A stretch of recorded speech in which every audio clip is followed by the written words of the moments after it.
When teaching a beginner, it's best to use a relatable example that builds upon itself.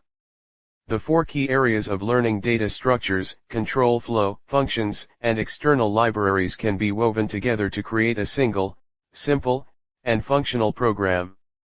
Teaching a beginner with a pizza order example. 1. Start with data structures. Concept: data structures are how we organize information. Think of them as different types of containers. We'll use a list to hold a sequence of items and a dictionary to hold related information. Teaching example: imagine you want to take a pizza order. The pizzas themselves can be stored in a dictionary because each pizza has specific properties, like size and toppings. The entire order can be stored in a list, with each item in the list being a different pizza dictionary. Python code. Creating a list of our pizza orders. Next. Creating a dictionary to hold one pizza's details. Next. Add the first pizza to the order list. Next. Add a second pizza directly. Next. Printing orders. 2. Add control flow. Concept: control flow allows the program to make decisions and repeat actions.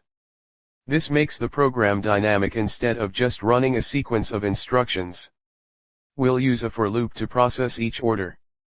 Teaching example: you need to calculate the total price of all pizzas in the all_orders list. A for loop is perfect for this. Continuing code. Setting the initial price. Next. Loop through every pizza in our all_orders list. Next. Use control flow to find the price of each pizza. 3. Introduce functions for reusability. Concept: a function is a named, reusable block of code.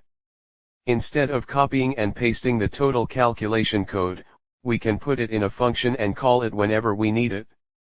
This keeps your code organized and easy to read. Teaching example: let's put our calculation logic into a function called calculate_total. We can then call this function whenever we need to know the total cost. Continuing code. A function to calculate the total cost. Next.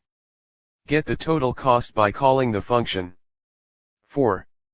Incorporate external libraries. Concept: libraries are collections of pre-written code that solve common problems, so you don't have to build everything from scratch. The random library, for instance, can help us generate random numbers.